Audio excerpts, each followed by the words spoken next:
నమస్తే వి digital news కి స్వాగతం. నేను కృష్ణవేణి. ముందుగా ముఖ్యాంశాలు.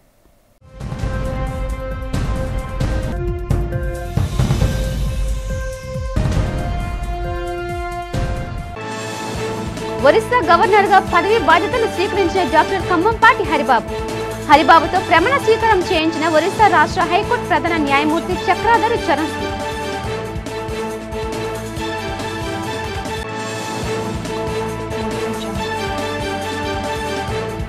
రాష్ట్ర బీసీ ఈడబ్ల్యూఎస్ సంక్షేమ శాఖ ఆధ్వర్యంలో తాడేపల్లిలో అత్యంత ఘనంగా నిర్వహించిన సావిత్రిబాయి పూలే జయంతి ఉత్సవాలు. సావిత్రిబాయి పూలే చిత్రపటానికి పూలమాల వేసి నివాళి అర్పించిన రాష్ట్ర మంత్రి సవిత. సాగర తీరంలో శనివారం సాయంత్రం అట్టహాసంగా జరగనున్న నౌకాదళ దినోత్సవ కొనసాగింపు విన్యాసాలు. కార్యక్రమంలో ముఖ్య అతిథిగా పాల్గొని విన్యాసాలను ప్రారంభించిన రాష్ట్ర ముఖ్యమంత్రి నారా చంద్రబాబు నాయుడు. ఉత్తర నియోజకవర్గంలోని స్థానిక ఎమ్మెల్యే విష్ణుకుమార్ రాజు ఆధ్వర్యంలో జరిగిన రెవెన్యూ సదస్సు. భూ వివాదాలు సమస్యలు ఉన్నవారు రెవెన్యూ సదస్సును వినియోగించుకోవాలని పిలుపు.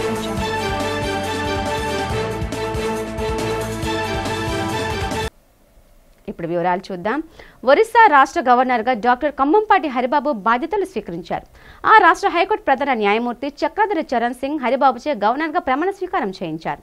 ఈ ప్రమాణ స్వీకారం కార్యక్రమంలో ఒరిస్సా ముఖ్యమంత్రి మోహన్ చరణ్ మాంజీ, మాజీ సీఎం నవీన్ పట్నాయక్, రాష్ట్ర మంత్రివర్గ సభ్యులు, ఉన్నతాధికారులు, ప్రజాప్రతినిధులు పాల్గొన్నారు. మిజోరాం గవర్నర్ గా పనిచేస్తున్న హరిబాబును ఒడిశా రాష్ట్ర గవర్నర్ గా రాష్ట్రపతి నియమించారు. కంభంపాటి హరిబాబు విశాఖ 1 నియోజకవర్గ శాసనసభ్యులుగా, విశాఖలో లోక్సభ సభ్యుడిగాను, ఆంధ్రప్రదేశ్ బీజేపీ రాష్ట్ర అధ్యక్షులుగా కూడా పనిచేశారు. ఒడిశా రాష్ట్రానికి గవర్నర్ గా బాధ్యతలు స్వీకరించిన వారిలో మొదటి తెలుగువారు కంభంపాటి హరిబాబు.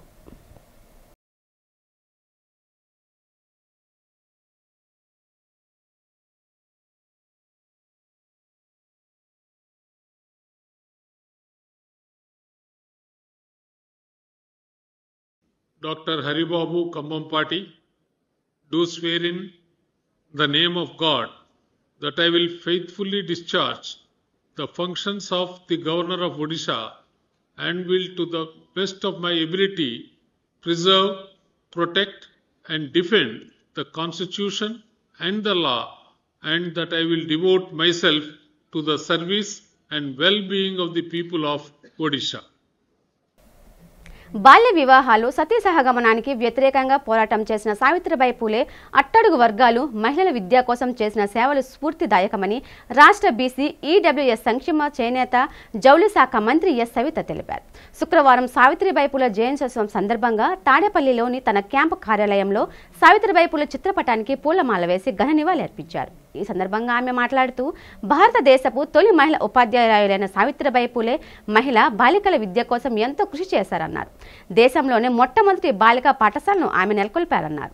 విద్యతోనే మహిళలకు గౌరవం లభిస్తుందని నమ్మిన వ్యక్తి అని కొనియాడారు. మహిళల విద్య కోసం సావిత్రిబాయి పూలే చేసిన సేవలు గుర్తిస్తూ ఆమె జయంతిని జాతీయ మహిళా ఉపాధ్యాయ దినోత్సవంగా నిర్వహించుకుంటున్నామని గుర్తు చేశారు.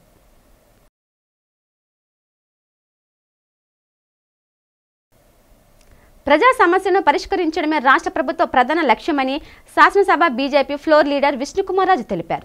14వ వార్డులోని సింధూర కార్యాలయ మండపంలో రెవెన్యూ సదస్సు జరిగింది. ఈ సందర్భంగా విష్ణుకుమార్ రాజు మాట్లాడుతూ ప్రజలు ఎదుర్కొంటున్న సమస్యలు తెలుసుకుని వాటిని పరీక్షించడమే ఈ సదస్సు లక్ష్యమని చెప్పారు. ప్రధానంగా ఎన్నో ఏళ్ల నుండి అపరిష్కృతంగా ఉన్న భూ సమస్యలను పరిష్కరించుకునేందుకు ప్రజలు రెవెన్యూ సమస్యలను వినియోగించుకోవాలన్నారు. ఎటువంటి అవినీతి ఆస్కారం లేకుండా పారదర్శకంగా ప్రజా సమస్యలను పరిష్కరిస్తున్నామని చెప్పారు. విశాఖ ఉత్తర నియోజకవర్గం జనసేన నాయకులు పి ఉషాకిరణ్ ఎంఆర్ఓ మాట్లాడుతూ ప్రభుత్వం నిర్వహిస్తున్న సదస్సులను సద్వినియోగం చేసుకోవాలని ప్రజలకు సూచించారు. ఈ కార్యక్రమంలో టీడీపీ, బీజేపీ, జనసేన పార్టీ నేతలు, అధికారులు, పలు వార్డు ప్రజలు పాల్గొన్నారు. ఈ రెవెన్యూ సదస్సులు చంద్రబాబు నాయుడు గారు, అట్లాగే మంత్రివర్యులు అనగాని సత్యప్రసాద్ గారు, ఇవన్నీ కూడా విశాఖపట్నంలోనే కాకుండా మొత్తం యావత్తు ఆంధ్ర రాష్ట్రంలో భూములు కొనాన చాలా ఇబ్బంది పడుతున్నారు ప్రజలు అనే ఉద్దేశంతో ముఖ్యంగా 22A భూములన్నీ 22A పెట్టి ఇబ్బందులు పడుతున్నారు అనే భావనతోటి మేము ఇదివరకు అసెంబ్లీ సమావేశాల్లో ప్రత్యేకమైన దీనిపైన ప్రోగ్రామ్స్ పెట్టాలి అని కోరిన పిదప ఈ రెవెన్యూ సదస్సులు అనేది రావడం జరిగింది. అట్లాగే మన విశాఖపట్నంలో ఎవరికన్నా ఇబ్బందులు ఉంటే తప్పనిసరిగా ఈ రెవెన్యూ సదస్సులో మీరు అవన్నీ కూడా ఇన్ రైటింగ్ కనుక రిప్రజెంటేషన్ తోటి ఇస్తే 45 డేస్లో దీనికి ఒక సొల్యూషన్ వచ్చేటట్టు ఒక కార్యక్రమము చేపట్టడం జరిగింది. దయచేసి దీన్ని అందరూ కూడా వినియోగించుకోవాల్సిందిగా నేను కోరుతున్నాను. ఇది ఒక్కటే కాకుండా కేవలం రెవెన్యూ డిపార్ట్మెంట్కి సంబంధించినవే కాకుండా వేరే ఇతర డిపార్ట్మెంట్స్ కూడా ఏదైనా ఉన్నా మీరు ఇక్కడ ఇవ్వచ్చు, అవి కన్సర్న్ డిపార్ట్మెంట్స్కి పంపించడం జరుగుతుందని చెప్పి మీకు అందరికీ కూడా నేను తెలియజేసుకుంటున్నాను. కూటమి ప్రభుత్వం ఏర్పడినటువంటి ఈ 6 నెలల సమయంలో మరి అనేక అభివృద్ధి సంక్షేమ పథకాలతో పాటుగా మరి ఏదైతే ప్రజల సమస్యలు ఏవైతే ఉన్నాయో ఆ సమస్యలను తెలుసుకోవడానికి వారి వద్దకే వెళ్ళి అధికారులు సమావేశాలు ఏర్పాటు చేసుకుని మరి తప్పనిసరిగా అక్కడికక్కడే వాటి సొల్యూషన్ కోసం కృషి చేయాలన్న ఉద్దేశంతో మరి ముఖ్యమంత్రి వర్యులు నారా చంద్రబాబు నాయుడు గారు అలాగే ఉప ముఖ్యమంత్రి వర్యులు పవన్ కళ్యాణ్ గారు కలిసి ఈ రెవెన్యూ సదస్సులు అనేవి గత నెల 6వ తారీఖు నుంచి జనవరి 8 వరకు కూడా ఈ సదస్సులు కంటిన్యూ చేయడం జరుగుతుంది. విశాఖ ఉత్తర నియోజకవర్గంలో శాసనసభ్యులు విష్ణుకుమార్ రాజు గారి ఆధ్వర్యంలో అనేక సదస్సులు ఏర్పాటు చేయడం జరిగింది. వాళ్ళకున్న భూతగాదాలు, భూముల్లో ఉన్న లోపాలు, వాళ్ళకి ఉన్న 22A ఒకటి, యూఎల్సీ ఒకటి, మెయిన్ గ్యాప్ ఏరియా, వీటికి గ్యాప్ ఏరియాలో కొంతమంది సర్వే నెంబర్ లేవు. అలాగే ప్రభుత్వ భూమికి రెగ్యులైజేషన్ అని ఈ రకంగా వచ్చే అప్లికేషన్స్ అన్ని వాళ్ళు బాధలు వినడానికి ఈరోజు ఈ సభ పెట్టడం జరిగింది. మరి ఏదైతే మా వార్డులో దగ్గర 1800 గజాలు అది మొన్న రెవెన్యూ సదస్సు అయిన తర్వాత మరి కొంతమంది దాన్ని అక్కడ ఆక్యుపై చేసి ఒక ఇల్లు కట్టడం జరిగింది. అది నా దృష్టికి కానీ ఎమ్మెల్యే గారి దృష్టికి కానీ ఎంఆర్ఓ దృష్టికి వెళ్ళడం వల్ల మరి అది కార్పొరేషన్ సాయంతో రెవెన్యూ సిబ్బంది సాయంతో ఆ ఇల్లు ఏదైతే కట్టారో ఆ 1800 గజాల్లో కూడా అది తొలగించడం జరిగింది. రాష్ట్రంలో ఎస్సీల వర్గీకరణకు ముఖ్యమంత్రి చంద్రబాబు నాయుడు విరమించుకోవాలని కాంగ్రెస్ సీనియర్ నేత కేంద్ర మాజీ మంత్రి చింతమోహన్ డిమాండ్ చేశారు. ఎస్సీ వర్గీకరణ ప్రక్రియ విరమించుకోకపోతే ఎస్సీలు రోడ్లపైకి వస్తారని హెచ్చరించారు. విజేఎఫ్ ప్రెస్ క్లబ్లో జరిగిన మీడియా సమావేశంలో ఆయన మాట్లాడుతూ ఏ రాష్ట్రంలో లేని ఎస్సీ వర్గీకరణ మన రాష్ట్రంలో ఎందుకని ప్రశ్నించారు. కేంద్రంలోని ఎన్డీఏ సర్కార్లో కీలక భాగస్వామిగా ఉన్న చంద్రబాబు రాష్ట్ర ప్రయోజనాలు కాపాడేందుకు కేంద్రంపై ఒత్తిడి తీసుకురావాలన్నారు. విశాఖ స్టీల్ ప్లాంట్ ప్రైవేట్ పరం కాకుండా చూడాల్సిన బాధ్యత బాబుదేనని అన్నారు. వైకాపా అధినేత వైఎస్ జగన్మోహన్ రెడ్డిపై సంచలన వ్యాఖ్యలు చేశారు. 11 కేసులు ఉన్నాయి కాబట్టి జగన్కి 11 సీట్లు వచ్చాయని, అదే ఎక్కువ కేసులు ఉంటే సీట్లు కూడా ఎక్కువగా వచ్చేవని ఎద్దేవా చేశారు. భారతరత్న అంబేద్కర్ పట్ల కేంద్ర హోంమంత్రి అమిత్ షా చేసిన వ్యాఖ్యలను చింతమోహన్ ఖండించారు. ప్రజలు కాంగ్రెస్ పార్టీని కోరుకుంటున్నారని, ఈవీఎంలు వద్దని బ్యాలెట్లు ముద్దన్నారు. ఎస్సీల వర్గీకరణను ఆంధ్రప్రదేశ్ ప్రభుత్వం చేస్తున్నటువంటి చర్యలను నేను ఖండిస్తున్నా. తొందరపాటు చర్య ఇది, తొందరపాటు చర్య. పక్కనే స్టాలిన్ చేయటం లేదు ఎందుకు? ఇక్కడ తమిళనాడు పెద్ద రాష్ట్రం, మరి తమిళనాడులో లేనటువంటి ఆలోచన ఇక్కడ ఎందుకు వచ్చింది అని నేను అడుగుతున్నా సున్నితంగా, సూటిగా. కేరళలో కూడా వాళ్ళకు కూడా జడ్జిమెంట్ కాపీ వచ్చింది. ఆ జడ్జిమెంట్ కాపీ పైన లెఫ్ట్ పార్టీసు విజయన్నో స్పందించలేదు, తీసి బుట్టలో బారేశాడు. మరి ఇక్కడెందుకు చంద్రబాబు నాయుడు దీనిపైన కమిషన్ వేయడం, ఏకసభ్య కమిషన్? ఇది తప్పు. ఆ మిశ్రాకి ఏమీ తెలియదు. ఒక 87లో ఒక ఆఫీసర్, ఆయన ఐఏఎస్ చదువుకొని పాస్ అయ్యి వచ్చాడు ఇక్కడికి. ఆయనకు అంటరాని తనం అంటే తెలియదు. 5000 సంవత్సరాలుగా ఎస్సీలు పడ్డ కష్టాలు నష్టాలు వాటిని గురించి పూర్తిగా ఆయనకి ఏమీ తెలియదు. ముక్కు ముఖం తెలియనటువంటి మిశ్రాన్ని తీసుకొచ్చి నువ్వు జిల్లాలు తిరగమనడం చంద్రబాబు నాయుడు చేస్తున్నటువంటి పొరపాటు చర్య. దీన్ని నేను ఖండిస్తున్నా. దీనివల్ల చాలా నష్టం వస్తుంది చంద్రబాబు నాయుడుకి. నాకు తెలుసు 50 సంవత్సరాలుగా చంద్రబాబు నాయుడు ఆయన యూత్ కాంగ్రెస్లో ఉన్నాడు, నేను యూత్ కాంగ్రెస్లో ఉన్నాం, ఇద్దరం తిరుపతి చుట్టుపక్కల ఉన్నాం. మరి ఆయనకు నేను సూటిగా తెలియజేస్తున్నా, తప్పు చేస్తున్నావు చంద్రబాబు నాయుడు, నువ్వు కొంచెం సరి చేసుకో, నీ చెడ్డీ జారిపోకముందే సరి చేసుకోమని నేను తెలియజేస్తున్నా. మరి సెన్సెస్, మరి ఈ గ్రామ సచివాలయాల్లో ఉండే పిల్లకాయలు చేసేది కాదు ఇది. వాళ్ళేదో పిల్లకాయలు ఎస్సీలను తీసుకొని పోయి ఓబీసీలుగా రాసి ఉన్నారు అక్కడ. తప్పు అది, ఆ పిల్లకాయలు చేసింది తప్పు, వాళ్ళకి ఏమీ తెలియదు. ముక్కు ముఖం తెలియని పిల్లకాయలకి దాన్ని రాయమంటే వాళ్ళ వల్ల కాదు. అది సెన్సస్ ఇండియా అని ఒకటి ఉంది అక్కడ ఢిల్లీలో, వాళ్ళు చేపట్టాలి ఈ సెన్సస్ను గురించి. అంతేగాని ఎవరంటే వాళ్ళు రాస్తేట. ఎస్సీలు 100 మంది ఉంటే నువ్వు 20 మంది అని రాసి పెట్టున్నారు ఆ పిల్లకాయలు. అది దాన్ని ఖండిస్తున్నా. అది ఆయన అంతకుముందున్న ముఖ్యమంత్రి చేసిన పొరపాటు. ఆ గ్రామ సచివాలయాల పేరు పెట్టి కులాలను కూడా ఆయన కౌంట్ చేసి ఉన్నాడు. ఆ పిల్లకాయలకు తెలియదు. అది సెన్సస్ ఇండియా అని ఒకటి ఢిల్లీలో ఉంటుంది, రాజ్యాంగంలో అది ఒక భాగం. మరి దాని ప్రకారంగా చేయకుండా పొరపాటుగా చేశారు. దీన్ని నేను ఖండిస్తున్నాను. ఆ సచివ మహిళా అభ్యున్నతికి సంక్షేమానికి సావిత్రిబాయి పూలే చేసిన కృషి మహోన్నతమైనదని టీడీపీ బీసీ సెల్ నేత, రాష్ట్ర Settibalija welfare and development corporation director Anusuri Madhusudan Rao అన్నారు. టీడీపీ విశాఖ జిల్లా కార్యాలయంలో సావిత్రిబాయి పూలే జయంతి కార్యక్రమం నిర్వహించారు. సావిత్రిబాయి పూలే చిత్రపటానికి టీడీపీ నేతలు, మహిళా నాయకులు పూలమాల వేసి నివాళులర్పించారు. ఈ సందర్భంగా అనసూరి మధుసూదనరావు మాట్లాడుతూ, ఆనాడు సావిత్రిబాయి పూలే చేసిన కృషి ఫలితంగానే నేడు మహిళలు అన్ని రంగాల్లో అభివృద్ధి సాధిస్తున్నారని చెప్పారు.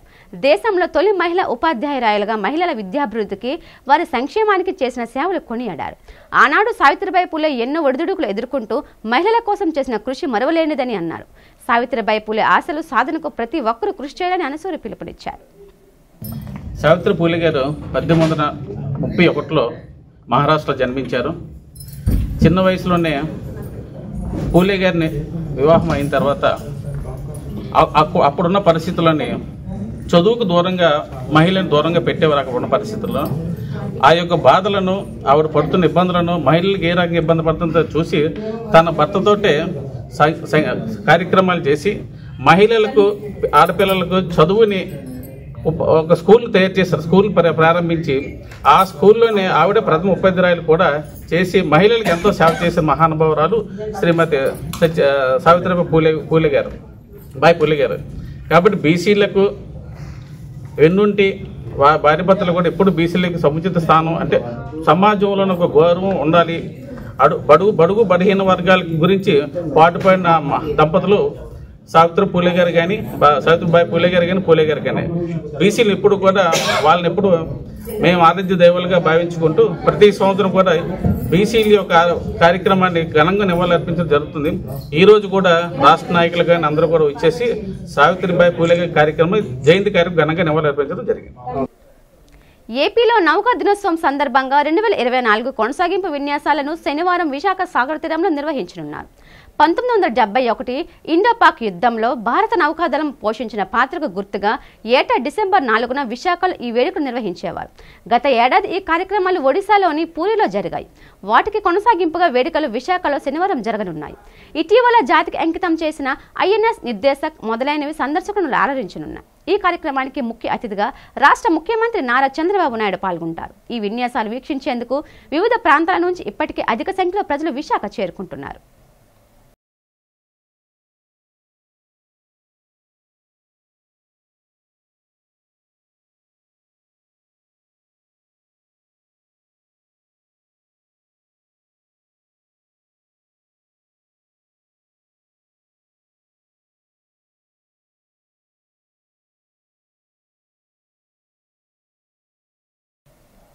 సింహాచలం శ్రీ వరాహ లక్ష్మీ నరసింహస్వామి వారి ఆలయంలో వార్షికోత్సవాలు భాగంగా గురువారం స్వామికి పగల్పత్ సేవ అత్యంత వైభవంగా నిర్వహించారు. వేకువజామున సుప్రభాత సేవ, ప్రభాత ఆరాధనను పూర్తి చేసి ఉత్సవమూర్తిని గోవిందరాజస్వామిని ఉభయ దేవరులతో స్వర్ణాభరణాలతో శోభయానంగా అలంకరించారు.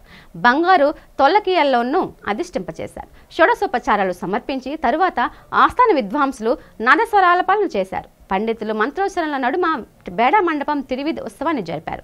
మార్గంలో కొన్ని దిక్పాలకులు పూజలు చేశారు.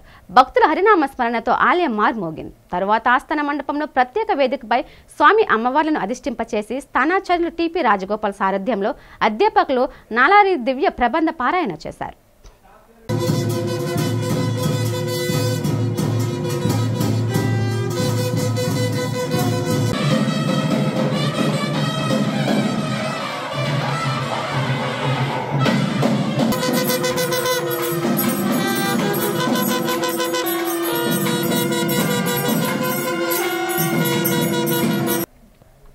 చేనేత వస్త్రాలకు ఆదరణ కల్పిస్తూ వ్యాపారం కొనసాగిస్తున్న బొమ్మన సంస్థ బుట్టబొమ్మ పేరిట శారీ స్టోర్స్ ను మద్దెలపల్లంలో ప్రారంభించడం శుభ పరిణామమని విఎంఆర్డే చైర్మన్ ప్రణవ్ గోపాల్ అన్నారు.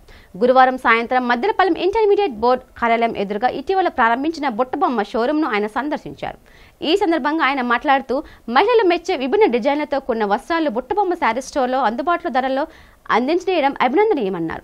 మహిళలు బుట్టబొమ్మ షోరూంలో కొనుగోలు చేసి ఆదరించాలన్నారు. చేనేత రంగంపై ఆధారపడిన వారిని ప్రోత్సహించాలనే ఆశయంతో బొమ్మన కుటుంబం సుదీర్ఘకాలంగా వస్త్ర వ్యాపారం చేస్తూ విశేషంగా ప్రజాదరణ పొందిందని ప్రశంసించారు. మద్దెలపల్లం వద్ద సొంత భవన సముదాయంలో బుట్టబొమ్మ శారీ స్టోర్ను ప్రారంభించడం వల్ల తక్కువ ధరకు వస్త్రాలు విక్రయించడానికి వీలు కలుగుతుందన్నారు. ఈ కార్యక్రమంలో బొమ్మన అధినేత బొమ్మన సత్యరాజ్ కుమార్, బొమ్మన సునీత, బొమ్మన మన్రాజ్, బొమ్మన యువరాజ్ తదితరులు పాల్గొన్నారు.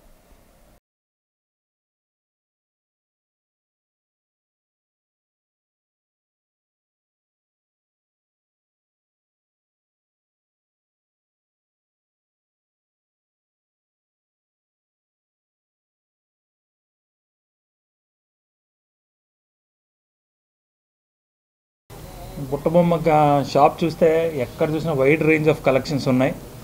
మహిళలందరూ కూడా విశాఖపట్నంలో ఉన్నట్టు మహిళలందరూ కూడా తప్పనిసరిగా ఇక్కడికి వచ్చి ఏదైతే ఒక రేంజ్ ఆఫ్ కలెక్షన్స్ ఉన్నాయో ప్రతి ఒక్కరు కూడా చూడాలి.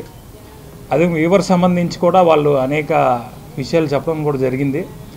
వీవర్ సంబంధించి విశాఖపట్నం కానివ్వండి, అదే ప్రభుత్వం కూడా ఈరోజు చాలా క్లియర్గా ఉంది. వీవర్ సంబంధించి కమ్యూనిటీకి సంబంధించి అభివృద్ధి చేయాలి తప్పనిసరిగా. వాళ్ళు ఏదైతే షాప్స్ పెట్టినా కానీ ఏమున్నా కూడా సో మంగళగిరిలో కూడా మేము తీసుకోవడం జరిగింది. నారా లోకేష్ గారి కాన్స్టిట్యున్సీలో కూడా ఎక్కువ శాతం వ్యూవర్స్ కమ్యూనిటీ ఉండడం వల్ల అక్కడ కూడా మేము స్వయంగా ఈ కామర్స్ పెట్టడం జరిగింది. గత 5 సంవత్సరాల్లో కూడా ఈ కామర్స్ ద్వారా కూడా మంగళగిరికి సంబంధించినటువంటి ఏవైతే శారీస్ ఉన్నాయో ఈ కామర్స్ స్టోర్లో కూడా పెట్టడం కూడా జరిగింది. సో తప్పనిసరిగా విశాఖపట్నంలో ప్రతి ఒక్క మహిళ కూడా ఈ యొక్క బుట్టబొమ్మకు వచ్చి మహిళ బుట్టబొమ్మలా బయటికి వెళ్ళాలని మీ ద్వారా తెలియజేసుకుంటూ సెలవు తీసుకుంటున్నాను.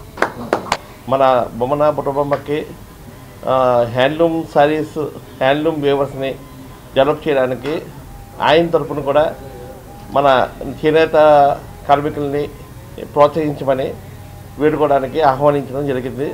ఈరోజు ప్రణవ్ గోపాల్ గారు 2 ముక్కలు మాట్లాడితే వేవర్స్ గురించి అభివృద్ధి చెందుతుందని సంతోషిస్తున్నారు. పర్యావరణ పరిరక్షణ కోసం సింగిల్ యూజ్ ప్లాస్టిక్ నియంత్రణపై జేడీ ఫౌండేషన్, జీవీఎంసీ, సచివాలయం సిబ్బంది సంయుక్త ఆధ్వర్యంలో చేతి సంచుల పంపిణీ, ప్లాస్టిక్ అనర్థాలపై అవగాహన కార్యక్రమం నిర్వహించారు. ఈ సందర్భంగా స్థానిక 89వ వార్డు కొత్తపాలెం జంక్షన్ నుండి ముందుగా ప్లాస్టిక్ సంచి వద్దు, క్లాత్ సంచి ముద్దు అనే నినాదంతో ర్యాలీ నిర్వహించి తదుపరి రోడ్డు సైడ్ ఉన్న వర్తకులకు, వినియోగదారులకు అవగాహన కల్పించారు. ఈ కార్యక్రమానికి ముఖ్య అతిథిగా 89వ వార్డు కార్పొరేటర్ దాడి వెంకట రమేష్ పాల్గొని వ్యాపారస్తులకు ప్లాస్టిక్ నియంత్రణపై జీవీఎంసీకి సహకరించాలని కోరారు. ఈ కార్యక్రమంలో GVMC AMHO B Appalanaidu, sanitary inspector Ramakrishna, APDO Chiranjeevi, JD group సభ్యులు, జీవీఎంసీ శానిటరీ సిబ్బంది, సచివాలయ సిబ్బంది పాల్గొన్నారు. 89వ వార్డు పరిధిలో కొత్తపాలెం జంక్షన్లో ప్లాస్టిక్ వద్దు, నారసంచి ముద్దు అని ఒక ప్రజలకు అవగాహన కల్పించాలని, వ్యాపారస్తులకు అవగాహన కల్పించాలని గత 3 నెలల నుంచి మన మహావిశాఖ నగరపాలక సంస్థ కమిషనర్ గారు, అలాగే మన జిల్లా కలెక్టర్ గారు దీని మీద ఎప్పటికప్పుడు తెలియజేస్తున్నారు. 1వ తారీఖు జనవరి 1 నుంచి కూడా దీనికి కొంచెం స్ట్రిక్ట్గా అమలు చేయాలని ఆదేశాల మేరకు ఈరోజు జోన్ 8లో ఉన్న 89వ వార్డు ఈ కార్యక్రమం చేయడానికి జేడీ ఫౌండేషన్ సభ్యులు, మా జీఎంసీ అధికారులు మేము కలిపి మాట్లాడుకుని ఈరోజు కార్యక్రమం చేయడం జరిగింది. ఈ కార్యక్రమంలో పాల్గొన్న ప్రతి ఒక్కరు కూడా పేరు పేరున నమస్కారాలు తెలియజేసుకుంటూ ఏ షాప్కి వెళ్ళా వాళ్ళు మాకు స్వచ్ఛందంగా మేము మానేస్తామని చెప్పి సమాధానం మాకు వచ్చిందని దానికి మేము చాలా సంతోషిస్తున్నాం. ఈ 98వ వార్డులో జీఎంసీలో ఉన్న 98వ వార్డులో 89వ వార్డు ఒక ప్లాస్టిక్ రహిత వార్డుగా తీర్చిదిద్దే ఉద్దేశంతో నేను కంకణం కట్టుకున్నాను. దానికి అధికారులు సహకరించారు, అలాగే మా ఆర్థిక సహకరించారు, మా జీఎంసీ సిబ్బంది, అలాగే జేడీ ఫౌండేషన్ సభ్యులు, ప్రజలు కూడా ఇవాళ నాతో కలిసి ఇవాళ ర్యాలీలో పాల్గొన్నారు. ఇది కంపల్సరీగా మేము నివారణ చేసి నెంబర్ 1 వార్డుగా తీర్చిదిద్దే కంకణం కట్టుకుంటామని తెలియజేసుకుంటూ మా ఇన్స్పెక్టర్ గారు ప్రత్యేకంగా మా ఇన్స్పెక్టర్ గారు రామకృష్ణ గారికి, అలాగే మా ఏపీడీ చిరంజీవి గారికి, అలాగే మన శివ వాసు గారికి, అలాగే అధికారులు వచ్చారు, మన ఏమొచ్చో గారు వచ్చారు, అప్పలనాయుడు గారు, అలాగే అందరూ కూడా స్వచ్ఛందంగా వచ్చి మేమందరూ ప్రజలతో అవేర్నెస్ చేస్తారు. ప్రజల నుంచి కూడా మంచి సహకారం వస్తుందని తెలియజేసుకుంటున్నాం. ఆంధ్రప్రదేశ్ ప్రభుత్వం వారి ఆదేశాల మేరకు, అదేవిధంగా గౌరవనీయులైనటువంటి కలెక్టర్ గారు, జిల్లా కలెక్టర్ గారు, అలాగే జీవీఎంస్ కమిషనర్ గారి ఆదేశాల మేరకు ఈరోజు ర్యాలీలు నిర్వహించాలి, ఎక్కడికక్కడ ప్లాస్టిక్ మీద అవగాహన కల్పించాలనే ఒక నినాదాన్ని ఏర్పాటు చేయడం అనేది జరిగింది. మొట్టమొదటిగా జోన్ 8లో ఉన్నటువంటి 89వ వార్డులో మన గౌరవనీయులైనటువంటి కార్పొరేటర్ గారు శ్రీ వెంకట రమేష్ గారి ఆధ్వర్యంలో, అలాగే ఏఎంఓస్ గారు డాక్టర్ అప్పలనాయుడు గారి ఆధ్వర్యంలో ఈరోజు ర్యాలీని నిర్వహించడం అనేది జరిగింది. అలాగే జేడీ ఫౌండేషన్ యొక్క సహకారంతో ఈ యొక్క ర్యాలీని నిర్వహించడం అనేది జరిగింది. మొత్తం అందరూ కూడా మొన్నటి దినాన్న కార్పొరేటర్ గారు 200 మంది వ్యాపారస్తులతో మీటింగ్ పెట్టి వాళ్ళందరికీ కూడా అవగాహన కల్పించడం అనేది జరిగింది. అదేవిధంగా వాటితో పాటు ఈరోజు కూడా మొత్తం వాణిజ్య సముదాయాలు ఎక్కడెక్కడైతే ఉందో కిరాణా దుకాణాలు, టిఫిన్ షాపులు, అలాగే స్వీట్ షాపులు, అలాగే ఫ్రూట్ షాపులు, ఇలాంటివి అనేది ప్రత్యామ్నాయంగా సింగిల్ యూజ్ ప్లాస్టిక్ అనేది పూర్తి స్థాయిలో ఆ యొక్క భూతాన్ని నిర్మూలించాలి, విడనాడాలి. ప్రతి ఒక్కరూ కూడా వాళ్ళందరూ కూడా విడనాడాలి అనే సాదృశ్యంతో ఆర్పీలతో కూడా కలుపు. సింహాచలం శ్రీ వరాహ లక్ష్మీ నరసింహస్వామి సన్నిధిలో ధనుర్మాస ఉత్సవాలు వైభవంగా జరుగుతున్నాయి. ఇందులో భాగంగా శుక్రవారం వేకోజామున సుప్రభాత సేవతో స్వామివారిని మేల్కొల్పి ప్రభాతారాధనలు జరిపాక ఉత్సవమూర్తిని గోదాదేవిగా అలంకరించారు. ఆలయ విద్వాంసులు సన్నై వాయిద్యాల నడుమ బేడ మండపంలో తిరువీధి జరిపారు. స్థానాచార్యులు టిపి రాజగోపాల్ ఆ పర్యవేక్షణలో పండితులు తిరుప్పావై 2వ పాసురాన్ని వేదాలను అనుసంధానం చేశారు. గోదాదేవి ఆలయంలో ప్రత్యేక సేవాకాలం జరిపి షోడశోపచారాలు సమర్పించారు. అమ్మవారికి కర్పూర నీరాజనాలు సమర్పించాక భక్తులకు తీర్థగోష్ఠి నిర్వహించారు. అలాగే కొండ దిగువన గల ఉద్యానవనంలో కొలువుదీరిన పద్మావతి అలిమేలు మంగమ్మ సమేత వెంకటేశ్వర స్వామి ఆలయంలో ఉత్సవమూర్తిని గోదాదేవిగా అలంకరించి ప్రత్యేక పూజలు జరిపారు.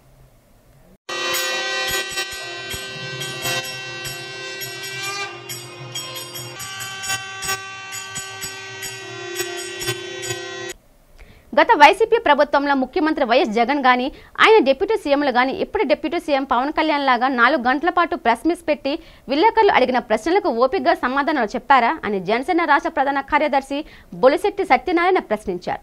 ఈ సందర్భంగా ఆయన మీడియాకు ఓ వీడియో విడుదల చేశారు. ఈ సందర్భంగా ఆయన మాట్లాడుతూ పవన్ కళ్యాణ్ ఎప్పుడూ ఛాలెంజ్ చేశారు. ఇప్పటికైనా మాజీ ముఖ్యమంత్రి జగన్ రెడ్డి అది స్వీకరించి పవన్ కళ్యాణ్తో ఓపెన్ డిబేట్కు రాలేరు అని అన్నారు. పరదాల మాటున రాజ్యం ఏలిన మాజీ నియంత ముఖ్యమంత్రి ఆయనే అన్నారు. ఆయనకి అంత దమ్ము లేదని ఎద్దేవా చేశారు. విశాఖ ఫుడ్ కోర్ట్ విషయంలో జీవీఎంసీ తీసుకున్న నిర్ణయాన్ని అమలు అయ్యేలా చూడాలని, ఫుడ్ కోర్టులో ఉన్న 200 షాపులు నెలవారీ అద్దె నేరుగా మున్సిపాలిటీకి రావాలి కానీ వైసీపీ నాయకులకు కాదన్నారు. అటువంటి వారికి కొమ్ము కాస్తే అధికారులకు శిక్ష తప్పదని హెచ్చరించారు. ఫుడ్ కోర్ట్ ఉపాధి కల్పనే కోసమని దానికి కుటుంబ ప్రభుత్వం వ్యతిరేకం కాదని చెప్పారు. వారి నుంచి వసూలు అయ్యే ప్రతి పైసా ప్రభుత్వ ఖజానాకు జమ అవ్వాలన్నారు. ఇది అధికారులు బాధ్యతగా భావించాలని సూచించారు. అలా కాకుండా అధికారులే తప్పు చేసి మీరు తప్పు చేస్తే కుటుంబ ప్రభుత్వం మాట పడవలసిన పరిస్థితి వస్తుందని అన్నారు. అందుకే అధికారులు ఈ విషయంపై అపరిమర్తితో వ్యవహరించాలని చెప్పారు. మీ నాయకుడు ప్రజల ముందుకు వచ్చి ఒక మీడియా సమావేశం ఏర్పాటు చేసి అడిగిన ప్రశ్నలకు ఎప్పుడైనా సమాధానం చెప్పాడా? ఇప్పుడున్న రాష్ట్ర ముఖ్యమంత్రి కానీ ఉప ముఖ్యమంత్రి కానీ 4 గంటలు 3 గంటలు మీడియాతో ఇంక్లూడింగ్ సాక్షి ఒక్క మాట ఎదురే చెప్పలేకపోయారు. అక్కడ వచ్చి అడగలేకపోయారు. ఎందుకంటే ఎప్పుడు సాక్షిలో అధిపతి ఎవడైతే ఉన్నాడో వాడు ఎప్పుడు వచ్చి మీడియా ముందుకు రాలేదు కదా. కాబట్టి రాళ్ళు వేయడం కాదండి, మీరు చేసిన దరిద్రాన్ని, మీరు చేసిన నాశనాన్ని, ఈ రాష్ట్రాన్ని పూర్తిగా అధపాతాలను తొక్కేశారు. దాన్ని మళ్ళీ పునర్నిర్మించే కార్యక్రమం చేస్తున్నారు. వీలైతే దానికి సహకరించండి, రాకపోతే నోరు మూసుకోండి. మీరు చేసిన అకృత్యాలకి, అధర్మాలకి, అరాచకాలకి శిక్షలు అనుభవించండి. జగన్మోహన్ రెడ్డి గారు మీకు చెప్తున్నా, మీకు చేత కాకపోతే మీరు ఉన్నారు కదా, మీరు కుక్కలను వదిలేయండి. వాగుడు కుక్కలు ఉన్నారు కదా, వాగుడుగాయలందరినీ వదిలేయండి. వదిలేస్తే వాళ్ళు వచ్చి మాట్లాడతారు.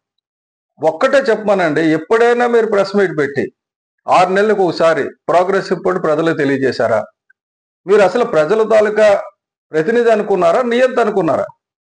మీరు ఒక నియంతలాగా పాలన చేసి మీరు ఇప్పుడు మాట్లాడడానికి అసలు ఏ రకంగా కూడా అర్హత లేదు. వైసీపీ నాయకులందరూ కూడా నోర్లు మూసుకొని ఇంట్లో కూర్చోడం మంచిది. త్వరలో పవన్ కళ్యాణ్ గారు ప్రతి జిల్లాకి తిరుగుతున్నారు. ప్రతి జిల్లాలో ప్రజలు నిలదీసే పరిస్థితి వస్తుంది వైసీపీ నాయకుడికి. అందు గురించిన ఎమ్మెల్యేలు ఎమ్మెల్సీలు అందరూ లైన్ కట్టి వచ్చేస్తున్నారు. సో జగన్మోహన్ రెడ్డి గారు ఉంటారు అక్కడ. కానీ ఒక్కటే జగన్మోహన్ రెడ్డి గారు చెప్పాల్సింది ఏంటంటే, టీవీల్లో కూర్చొని కబుర్లు ఆడకుండా, సొంత మనుషులు పెట్టుకొని కబుర్లు ఆడకుండా, మన కార్యకర్తలందరికీ ఇది ఉద్యోగాలు ఇచ్చేసాం, మిగతా వాళ్ళు ఉంటే తర్వాత చూసుకుంటానని చెప్పి ఎవరైతే విజయసాయి రెడ్డి గారు విశాఖపట్నంలో చెప్పారో వాలంటీర్లుగా పెట్టేసుకున్నాం. అలా కాకుండా వాళ్ళ భవిష్యత్తు గురించి ఎప్పుడైనా ఆలోచించారా? ప్రభుత్వ ఆధీనం నుంచి దేవాలయాలను, హిందూ ధార్మిక సంస్థలను విముక్తి చేయాలనే విశ్వ హిందూ పరిషత్ పిలుపుతో జనవరి 5వ తేదీన విజయవాడలో జరగనున్న హైందవ శంకారావం సభకు విశాఖ నుంచి వేల సంఖ్యలో జనం హాజరు కానున్నారని హైందవ శంకారావం కన్వీనర్ అన్నే బాబ్జీ, విశ్వ హిందూ పరిషత్ నగర అధ్యక్షులు ఆచార్య కందర్ప విశ్వనాథ్ తెలిపారు. ఈ సందర్భంగా నగరంలో ఓ హోటల్లో ఏర్పాటు చేసిన మీడియా సమావేశంలో వారు మాట్లాడారు. విశాఖ నుంచి ఈ హైందవ శంకరావం భారీ బహిరంగ సభకు 82 బస్సులు, 100 కార్లు, 3 స్పెషల్ ట్రైన్స్, సాధారణ ట్రైన్స్ ద్వారా వేల మంది వెళ్తున్నారని చెప్పారు. ఇందుకోసం విశాఖ నగరం నలుమూలలా గత నెల రోజులుగా పెద్ద ఎత్తున ప్రచార కార్యక్రమాలు, సభలో ర్యాలీలు జరిగాయన్నారు. ప్రజాప్రతినిధులతో పాటు అన్ని పార్టీల రాజకీయ నాయకులు ఈ సభకు ఇప్పటికే ఆహ్వానించామన్నారు. విశ్వ హిందూ పరిషత్ దేశవ్యాప్తి పిలుపులో భాగంగా ఈ కార్యక్రమం విజయవాడకు సమీపంలో గన్నవరం కేశవనపల్లి వద్ద 5 లక్షల మందికి పైగా జనంతో జరగనుందన్నారు. ప్రభుత్వ నియంత్రణ నుండి హిందూ దేవాలయాలను విడిపించడానికి విశ్వ హిందూ పరిషత్ దేశవ్యాప్తంగా ప్రజా మేల్కొల్పు ప్రచారాన్ని ప్రకటించిందని చెప్పారు.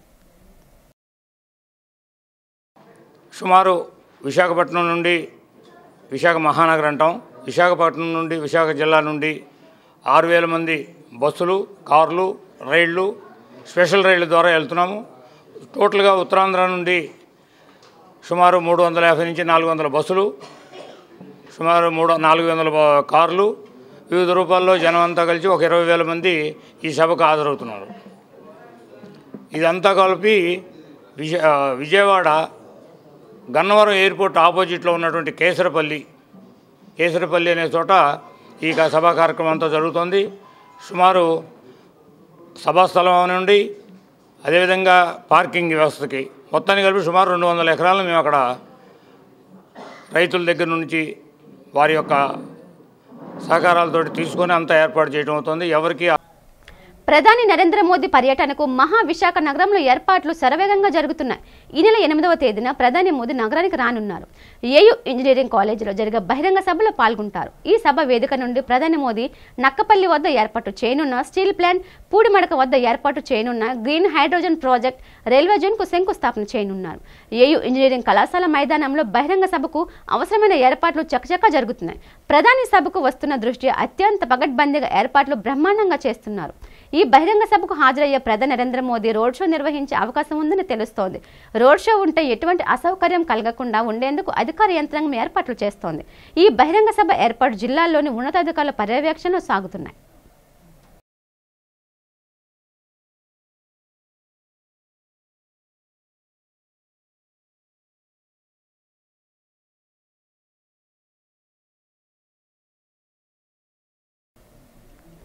వార్తలు ముగించే ముందు ముఖ్యాంశాలు మరోసారి.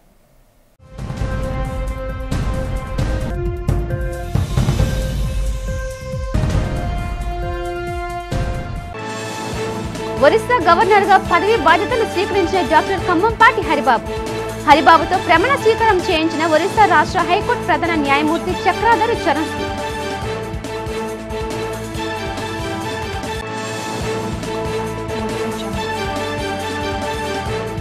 రాష్ట్ర బీసీ ఈడబ్ల్యూఎస్ సంక్షేమ శాఖ ఆధ్వర్యంలో తాడేపల్లిలో అత్యంత ఘనంగా నిర్వహించిన సావిత్రిబాయి పూలే జయంతి ఉత్సవాలు. సావిత్రిబాయి పూలే చిత్రపటానికి పూలమాల వేసి నివాళి అర్పించిన రాష్ట్ర మంత్రి సవిత. సాగర తీరంలో శనివారం సాయంత్రం అట్టహాసంగా జరగనున్న నౌకాదళ దినోత్సవ కొనసాగింపు విన్యాసాలు. కార్యక్రమంలో ముఖ్య అతిథిగా పాల్గొని విన్యాసాలను ప్రారంభించిన రాష్ట్ర ముఖ్యమంత్రి నారా చంద్రబాబు నాయుడు. ఉత్తర నియోజకవర్గంలోని స్థానిక ఎమ్మెల్యే విష్ణుకుమార్ రాజు ఆధ్వర్యంలో జరిగిన రెవెన్యూ సదస్సు. భూ వివాదాలు, సమస్యలు ఉన్నవారు రెవెన్యూ సదస్సును వినియోగించుకోవాలని పిలుపు.